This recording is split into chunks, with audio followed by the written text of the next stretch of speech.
Imagine that you have a store and you are going to sell meat or fruits, and then you manipulate the scales.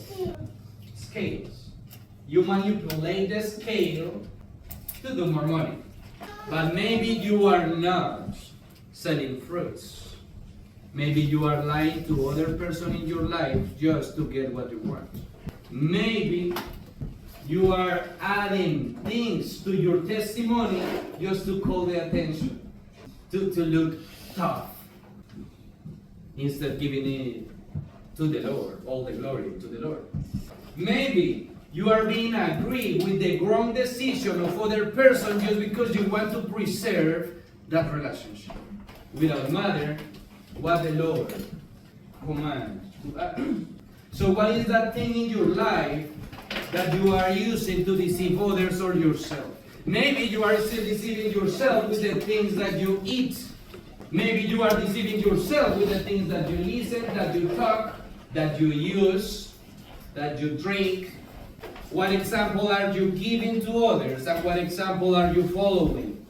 If your answer is not Jesus in both of them, something you have to figure out there. You follow the example of Jesus. To give the example of Jesus and forget about yourself.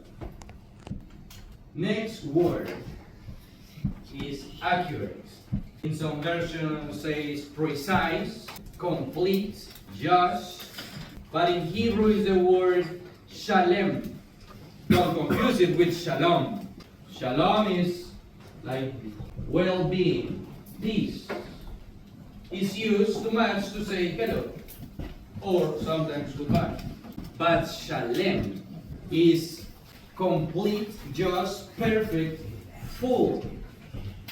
So it is not about being just accurate and precise, because you can do that by yourself. It's about being complete and perfect in Jesus Christ. When you see the word here, wait, maybe you should ask yourself why the Lord is not using the same word here and here. Why he's talking about scales and then he's talking about weights? Why he didn't use the same? Because the word in Hebrew for weight is ebon, which means weight or stone. The interesting part is that it's exactly the same word that was used in Samuel when it's David and Goliath. The stone that he took was the same word. And it says that when he threw it, that stone went inside the forehead of Goliath, and that he fell on the earth upon his face. Let's make it a little bit more clear. Because it says that find a favor with him, or other versions that pleases God. You cannot please God if it is not through Jesus. So we have a picture here, like in Matthew when he was baptized, and then the voice come from heaven saying, "This is my son, listen to him, in whom I'm pleased."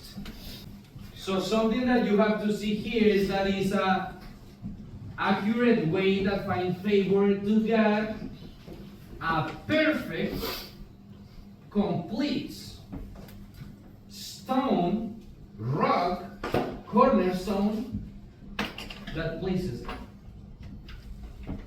Now I understand why it's not the same word.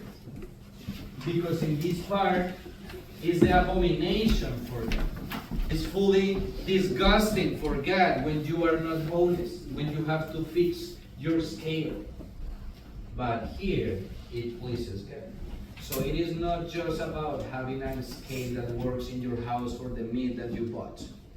It is not just about being home saying that you have a problem. It is about understanding that the only way to don't have abomination to God but pleases Him is through the holy stone, cornerstone, Jesus Christ. Amen. And remember what happened to Goliath, that he was full of pride. And how he finished? With the head on the earth.